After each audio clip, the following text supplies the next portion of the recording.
Value Zone Hypermart Nandamuri Balakrishna గారిచే November 28న నాచారంలో గొప్ప ప్రారంభం. నమస్కారం, వెల్కమ్ టు సుమన్ టీవీ. నేను గీతాంజలి.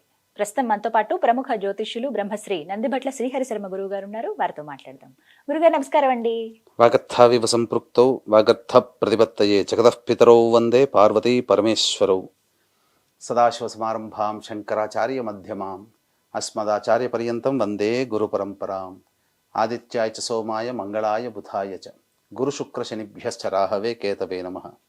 శృంగేరి జగద్గురు పీఠాధిపతులకి, కంచి పీఠాధిపతులకి నమస్కారములు తెలియజేసుకుంటూ కార్యక్రమాన్ని ప్రారంభిద్దాం. గురుగారు, కార్తీక మాసం అలాగే 26వ తారీఖున ఏకాదశి వస్తోంది. ఈ ఏకాదశికి ఏదైనా విశిష్టత ఉందా అండి? 26వ తారీఖు రోజున కార్తీక మాసం బహుళ ఏకాదశి.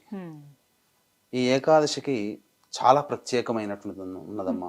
అంటే మనకున్నటువంటి 24 ఏకాదశులు, పౌర్ణమి ముందు, అమావాస్య ముందు వచ్చే ఏకాదశులు, వీటన్నిటిలోకెల్లా తొలి ఏకాదశి ఇలా చాలా గొప్ప గొప్పగా ఉన్నాయి. వైకుంఠ ఏకాదశి ఇలా చెప్పుకుంటారు.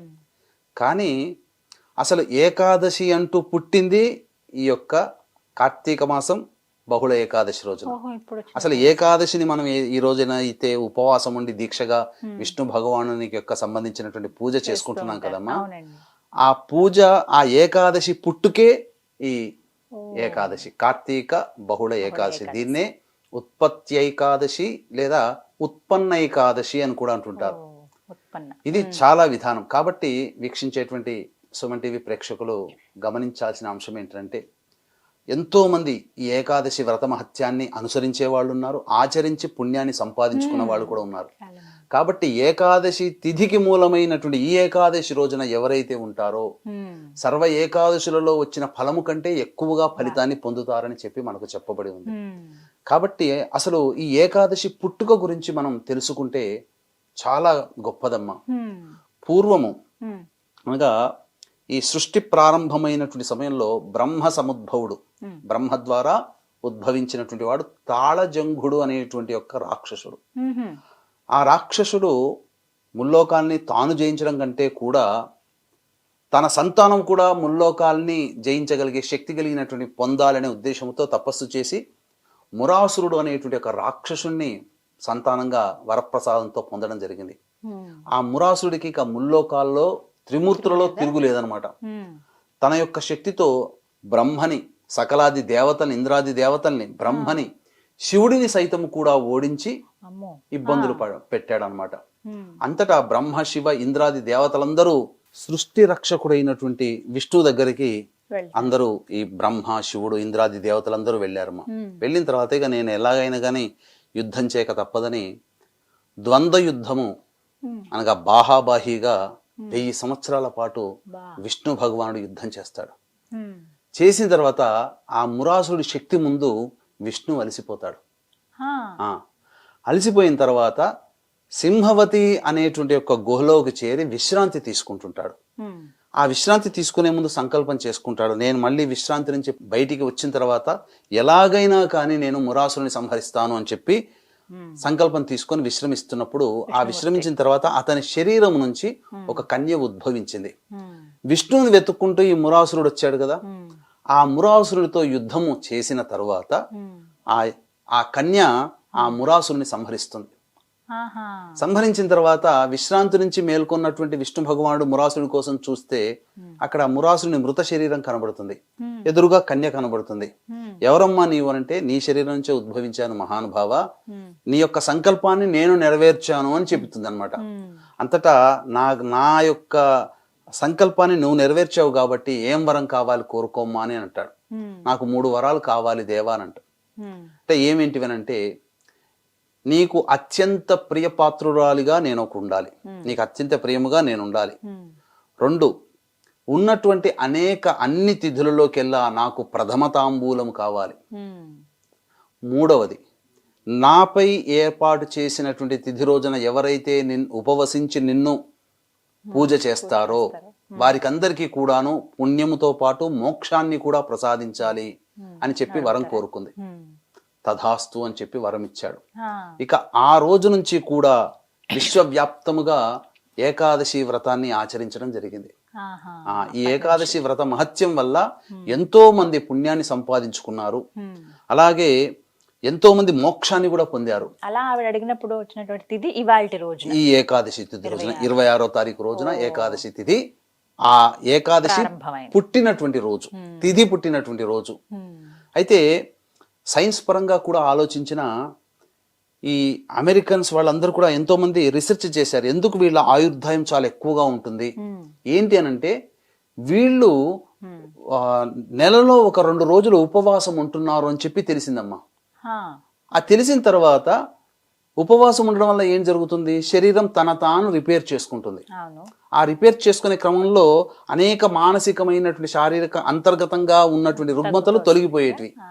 అయితే ఏదో ఒక రోజు ఉపవాసం ఉండకుండా వీళ్ళందరూ భారతీయులు అనగా హిందువులందరూ కూడా ఏకాదశి తిథి రోజున ఎందుకు ఉపవాసం ఉంటున్నారు అని చెప్పి కూడా రీసెర్చ్ చేశారు. చేస్తే మన శరీరానికి పౌర్ణమి వెళ్ళిన తర్వాత 11వ రోజుకి, అమావాస్య వెళ్ళిన తర్వాత 11వ రోజుకి ఒక అవినాభావ సంబంధం ఉంది. కాలచక్రంలో అంతరిక్షం నుంచి వచ్చేటువంటి యొక్క తీవ్రమైనటువంటి అమృత లక్షణాలు మన శరీరం ఆ ఏకాదశి తిథి రోజున మన శరీరం గ్రాస్ప్ చేసుకుంటుంది, అనగా స్వీకరిస్తుంది. ఆ రోజున నిరాహారంగా ఉన్నట్లయితే అంతరిక్షం నుంచి వచ్చేటువంటి అమృత కిరణాలు మన శరీరంలో చేరి సర్వరుగ్మతలని పోగొడుతుంది. అది ఏకాదశి తిథి రోజునే. అందుకనే చంద్రగమనాన్ని అనుసరించి ఏకాదశి తిథి వచ్చినప్పుడు మన వాళ్ళు ప్రత్యేకించి ఏకాదశి తిథి రోజున ఉపవాసం ఉండండిరా అని చెప్పి మనకు పెట్టారు. దాన్ని ఆచరణ చేసి చూపించారు. చక్కగా చిరాయుష్యులుగా 120 సంవత్సరాలు ఆరోగ్యంతో బతికారమ్మా ఆ కాలంలో. ఇప్పుడు ఏకాదశి రోజున అన్నము తింటే రాక్షసాన్నము తిన్నట్టుగా మనకు చెబుతారు. అంటే ఎందువల్ల అనంటే, ఆ ఏకాదశి రోజున భోజనం గనక చేసినట్లయితే అందులోంచి ఉత్పన్నమై జీర్ణమైన తర్వాత దాని నుంచి ఉత్పన్నమయ్యే శక్తి మనకు విరోధంగా మారుతుంది, ప్రతిబంధకంగా మారుతుంది మన శరీర ఆరోగ్యానికి. అందుకనే వీక్షించేటువంటి సుమన్ టీవీ ప్రేక్షకులు అవకాశం ఉంటే ఈ ఏకాదశి తిథి రోజునైనా ఉపవాసం ఉండాలి. బ్రహ్మ ముహూర్త కాలంలోనే లేచి కాలకృత్యాదులు తీర్చుకొని చక్కగా ఇంట్లో ఆవు నేతితో దీపారాధన లేదా నువ్వుల నూనెతో దీపారాధన చేసి, తులసి చెట్టు దగ్గర కూడా అష్టదళ పద్మం వేసి దీపారాధన చేసి, విష్ణు సహస్రనామ పారాయణం చేసి బీజాఫలము నైవేద్యంగా పెట్టాలి. సూర్యోదయ పూర్వమే ఇది జరిగిపోవాలమ్మా. అప్పుడు ఉదయిస్తున్నటువంటి అరుణారుణం రూపమైనటువంటి సూర్యుడిని నమస్కారం చేసి సూర్యాష్టకం 6 సార్లు పారాయణం చేస్తూ, ఇక ఆ రోజు పర్యంతం ఆ తిథి ఉన్నంత వరకు కూడా, ఏకాదశి తిథి ఉన్నంత వరకు కూడా పథ్యము అనేటువంటిది చేయాలి. లేని అనగా పథ్యం ఉండలేదు. నైవేద్యంగా పెట్టినటువంటి బీజఫలం అంటే ఏదైనా సరే గింజ ఉన్నటువంటి ఏదైనా పెట్టవచ్చు. ఆవు పాలైనా పెట్టవచ్చు. తాడేపల్లి మహానుభావులు బాలా త్రిపుర సుందరి ఉపాసకులు తాడేపల్లి రాఘవనారాయణ శాస్త్రి గారు 27 రోజుల పాటు లలిత అమ్మవారి ఉపాసన చేస్తే ఆర్థికంగా శక్తి లేక కేవలం మంచినీళ్లు మాత్రమే పెట్టగలిగారు. కాబట్టి ఆ మంచినీరే తీసుకున్నారు ఆయన. కాబట్టి శక్తి ఉన్న వాళ్ళు, శక్తి లేని వాళ్ళు కూడా అమ్మవారిని అయ్యవారిని ఉపాసన చేయవచ్చు, కానీ వారి శక్తికి తగ్గట్టుగా నైవేద్యములు పెట్టుకోవాలి. కాబట్టి ఇదే పెట్టాలి నైవేద్యం పూజలని ఎక్కడ మనకు చెప్పబడలేదు. కాబట్టి ఆ రోజంతా కూడా ఉపవాస నియమాన్ని పాటిస్తూ చక్కగా ఆ ఉపవాసము అనేటువంటిది చక్కగా చేసుకొని, ఆ రోజు వరకు కూడా కఠిన ఉపవాసం ఉండే వాళ్ళు ఉన్నారమ్మా. అనగా ఆ నిర్జల ఉపాసన అంటే మన నోటిలోనే ఉన్నటువంటి అంగి అనగా లాలాజలం కూడా మింగకుండా కఠిన ఉపవాసం ఉండే వాళ్ళు కూడా ఉన్నారు. కేవలం పండ్లు పాలు తీసుకొని ఉన్న వాళ్ళు ఉన్నారు. ఆ విధంగా ఉండి తెల్లవారి ద్వాదశి తిథి ప్రవేశం చేసిన తర్వాత అప్పుడు మళ్ళీ విష్ణు భగవానుని ధ్యానం చేసుకొని, మళ్ళీ అప్పుడు వంటకాదులన్నీ అయిన తర్వాత అప్పుడు ఒక అభ్యాగతుడికి, ఎవరికైనా బ్రాహ్మడికనే నియమం లేదు, ఎవరు ఆకలితో వచ్చి అభ్యాగతో విష్ణు ఎవరు అభ్యాగతంగా వస్తే వాళ్ళు విష్ణు స్వరూపం, వాళ్ళని సాదరంగా ఆహ్వానించి వాళ్ళకి పాద ప్రక్షాళన అవన్నీ చేసి వారికి భోజనం పెట్టి తర్వాత యజమాని గనక భోజనం చేస్తే సాక్షాత్తు విష్ణు భగవానుడికే భోజనం పెట్టిన పుణ్య ఫలితం మనకు దక్కుతుంది. ఇది చెయ్యాల్సినటువంటి విధమ్మ. కాబట్టి ఎవరైతే ఇటువంటి విధానాన్ని అనుసరిస్తారో వారు నిజంగా పుణ్యాత్ములే అని చెప్పవచ్చు. ఎందుకనంటే మహోత్కృష్టమైనటువంటి ఏకాదశి తిథి వ్రత మహత్యం అమ్మ ఇది. ఈ విధంగా ఆ రోజంతా ఉపవాసం ఉన్న రోజంతా కూడా విష్ణునామస్మరణ చేసుకుంటూ నారాయణ నారాయణ నారాయణ అనుకుంటూ ఉన్నట్లయితే ఇంకా పుణ్య ఫలితం ఏకాదశి తిథి రోజున. కాబట్టి వీక్షించేటువంటి ప్రేక్షకులు ఈ యొక్క ఏకాదశి ఉత్పన్న ఏకాదశి పుట్టినటువంటి రోజు ఈ కార్తీక బహుళ ఏకాదశి. కాబట్టి ఈశ్వరునికి అత్యంత ప్రీతికరమైనటువంటి పుణ్యతిథి కూడా ఏకాదశి. ఈశ్వరుడి. అయితే దీంట్లో ఒక నియమం ఉందమ్మా. ఈ ఏకాదశి తిథి వ్రత మహత్యాన్ని తెలుసుకున్న తర్వాత వ్రతాన్ని ఆచరించాలని చాలా మందికి ఉంటుంది. అవునండి. అయితే ఈ ఏకాదశి కంటే ముందు రోజు దశమి తిథి రోజున పంచగవ్య ప్రాశన చేసినట్లయితే ఇంకా పవిత్రత చేకూరి వారికి సంపూర్ణమైనటువంటి ఏకాదశి వ్రతం. ఈ ఏకాదశి వ్రతం చేసేటప్పుడు చాలా మందికి ఈ విషయం తెలియదు.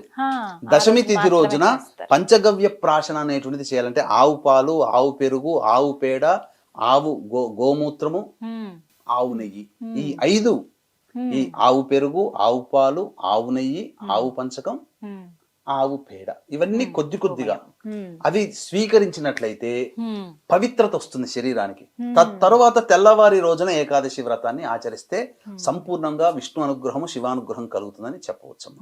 చక్కగా వివరించారు గురుగారు. నమస్కారం అండి. సర్వం శ్రీ ఉమామహేశ్వర పర బ్రహ్మార్పణమస్తు.